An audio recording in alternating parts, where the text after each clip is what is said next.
Hi, this is Greg Swanson with WarriorMindCoach.com and WarriorMindTraining.com. I'd like to talk to you about goals. I think goals are often misunderstood, misused, and not appreciated to their fullest capacity. You see, success in life is about managed thoughts, focused attention, and deliberate action. And clear goals can give you all those three. But before you can start even goal setting, and this is where I think a lot of folks perhaps don't achieve their goals, you need to establish a mindset of success, a warrior mindset of success to be specifically. And there are a few principles that are involved in that. One is a warrior is 100% responsible for their results. You see, for everything that happens in life, there is a cause and there is the effect. A warrior is always at cause. That means a warrior takes full responsibility for everything that happens in their life, the way they respond to it, the learnings they get from it, and any changes they want to make to it. Number two, a warrior has only results. In life, you get one of two things, either the results you want or excuses for not getting them. When you eliminate the excuses, all you have left is results. The results may not be what you intended, but when you take responsibility for those results, you then have the power to change them. A warrior knows perception is projection. That means that a warrior knows that his thoughts, his beliefs, his values, his filters is actually projected upon the world that he sees or she sees. And knowing that their nonverbal communication is also communicated outside themselves. So what they perceive in the external world is actually their perception of what that world looks like. So a warrior always looks for the opportunities, for the good, and for the benefits of taking action. A warrior is action-oriented. That means that for any goal to be achieved, a warrior takes 100% responsibility for the actions in getting that goal. If they give up any part of that, even 1% dependent on somebody else to get that goal, you're losing effectiveness in achieving that. Again, this is part of the warrior mindset of success. Next, a warrior creates reasons. We all hear people with excuses. I'm too young, I'm too old, I'm too short, I'm too fat. A warrior takes those excuses for not having reached their goals yet, or perhaps not even going after them, and then making reasons why they must. I'm older than most folks, that's why I must achieve this goal. I'm younger than most folks, that's why I must achieve this goal. I'm overweight by a lot of folks, that's why I must achieve this goal. They take any excuses that come up in their mind and they shift them to reasons. A warrior knows that their mind and body are always connected. That means that their thoughts will manifest in their body. That means if you think you're tired, you're going to look and feel tired. If you think you're energized, you're going to look and feel energized. Whatever thoughts you have are going to be manifested into your body. And then a warrior acts as if. These principles for the mindset of success may not be true, but a warrior acts as if they are true. They act as if they are 100% responsible, that they take action. All of the facets we just went over, a warrior acts as if they are true. I'd like to pose a question to you. How would your life change if you thought and acted that all of those mindsets for success were true? Now I'd like to discuss the 5 principles for achieving success. We haven't even gotten to the goal setting portion yet. But number 1, a warrior knows their outcome. Many people know what they don't want, but a warrior knows exactly what they want. Number 2, a warrior takes action. Folks may know what they want, but then they say mañana, mañana, or they wait for somebody else to take action. A warrior takes action. Number 2, a warrior has sensory acuity. That means that they know exactly what they want, they take actions, and they observe if the actions are producing the results they want. They see, they hear, they feel, they understand, are their actions producing the results they want? If not, a warrior has behavioral flexibility. That means that they will try something else. If what's not working isn't working, Then try something else. Don't keep doing it over and over again. And finally, with this principles, a warrior operates from a psychology of excellence. That means if they're not feeling up to it, they get up to it. If they're feeling tired, they get up. They purposely control the thoughts in their head to produce the results to get them closer towards their goal. This is what's meant by a psychology of excellence.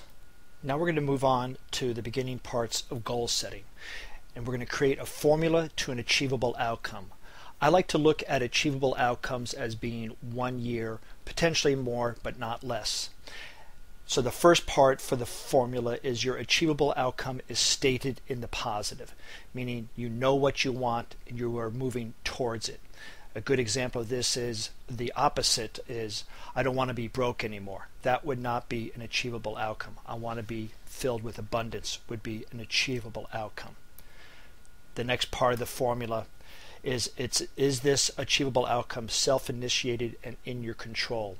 Meaning, are you the one that's created this outcome, or has a doctor or a spouse or a loved one created to it? And as well as, is the outcome in completely your control? Remember, we're looking at an achievable outcome, not a hopeful outcome, not a wish list, but an achievable outcome. And this is where I think a lot of folks falter, is that they think goals are wish list. Goals are not wish list. Goals are purposely put down to help you move closer towards a life that you want. It's not a wish list. So if it is not self-initiated and in your control, it possibly could not be an achievable outcome. So take a look at that very, very closely. The next is specific evidence of procedure, and I use SMARTer goals for that, and we're going to get into that point in a second. Next is the context clearly defined, meaning 1 year from now, whatever this date is, and you're setting your achievable outcome, where are you going to be when it happens? Who's going to be with you? What is the environment going to look like? You want to create basically a vision board for your achievable outcome 1 year from now. Get as much detail as possible. Then the other part of the formula for achievable outcome is identify resources. That means what resources do you have already and what resources do you need to achieve that goal. This is another part where I think people fall short. They put down the wish list, they put down their goals, it's actually a wish list, and they go about their merry way not knowing what resources they need. They may need more education, they may need some help, they may need some other things, or they may have everything there and they just don't realize it. So identify the resources. Then the next part is it ecological? Meaning, is it good for you? Is it good for others? And is it good for the community? And part of that is also thinking about, what do you want to keep the same when you achieve this outcome? Take a look at what that's going to do to your life, and what do you want to keep the same? And the last step in identifying for achievable outcome is identifying the first step to take. What is the very, very first step you're going to take after you listen to this and watch this video to help you write down that achievable outcome? And it very well could be writing down that achievable outcome. It could be making a call to a partner. It could be just taking action somehow. But the point here is what action are you going to take towards that achievable outcome? Now we move on to the specific SMARTer goals.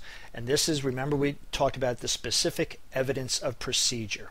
So I like to use SMARTer goals as 1 month, 3 months, 6 months, 9 months goals. Meaning, what do you have to achieve in order for you to reach your 1 year achievable outcome? Most people use SMART goals. I like to use SMARTer goals, and you'll find out why in a second. The S stands for specific and simple. That means in your 1 month, 3 months, 6 months, 9 months goals, very specific. What are you going to get? And it's very simple. It's just very basic, very simple. That's the S. The M is measurable and meaningful to you. Make sure that that SMARTer goal is meaningful to you, and it's also measurable. How are you going to know you achieved it? It can be specific, but make sure it's measurable to you. Specific isn't, I want to make more money. How do you measure more? Because you could find a penny and that would be more. If you say, I want to make an extra $10,000, that's specific and it's measurable, and most likely it's meaningful to you. The A is achievable. And here's where I like to look at achievable. Achievable is, has somebody else in the world at any point in time in history achieved something like this or this exactly? Because what one can do, all can do. And then when you write it down, you want to act as if it's now. You write down the date of the goal as if it has already happened. And then the other A is, take a look at how this goal is going to affect all areas of your life. The R is this realistic for you? That is, have you accomplished something similar to this, at least in energy and time, somewhere else in your life, or have you accomplished something very similar to or the exact same thing? And then the other part of the R is responsible. I mean, is it a responsible goal? Good for you, good for others, good for the community. The T, time bound, meaning when is it going to happen? And again, this is where I like to use a 1 month, 3 month, 6 month, 9 month smarter goals, and toward what you want. Those smarter goals are also toward goals. So what do you want as opposed to what you don't want? And this is where most folks just stop and leave the smarter goal. They write their goal down. It's measurable, it's specific, it's achievable, it's time bound, it's realistic, and that's it. They write it down and they forget about it, and then they go about their business and they don't hit it, and they go, why didn't I hit my goal? Well, this is why the E and the R come in. The E is to evaluate and examine your actions. So if this is your first month goal we're working on, at the end of each week you would evaluate the results, meaning the actions that you're taking. Are they producing the results, getting you closer towards that 1 month goal? If not, have behavioral flexibility and do something else. Remember, because you have to evaluate what you're doing to make sure it's working. And then the R is revise and regroup. This plays into, again, behavioral flexibility. I don't encourage revising your goal. I would encourage revising and regrouping your action, your strategies, your tactics. Keep the goal there. Because once you start making concessions on the goal, you'll start making concessions elsewhere. If you don't hit it, that's fine. You still have a 3 month goal, a 6 month goal, and a 9 month goal to move on to. And now to create some motivation. What I'd like you to do is, when you think about your achievable outcome, think about how much stress and pain not getting this goal has already cost you and caused you. Think about that. Then think about how much stress and pain this is currently causing you by not achieving it. Then think about how much pain it will cause you if you continue not achieving it, not taking action, and not living into your full potential. Now think about how good it's going to feel once you begin to take action towards that goal, and begin to feel how good it's going to feel when you achieve that goal. Now compare the cost of not taking action with the investment of taking action now. And this is going to put you outside your comfort zone. And as Neil Walsh says, life begins at the end of your comfort zone. So this was basically a quick formula for achievable outcomes to goal setting like a warrior. And as Thoreau said, go confidently in the direction of your dreams. Live the life you've imagined. If you'd like to get additional training on creating a warrior mindset to live a life of power, purpose, passion, and perseverance, please visit www.warriormindfundamentals.com.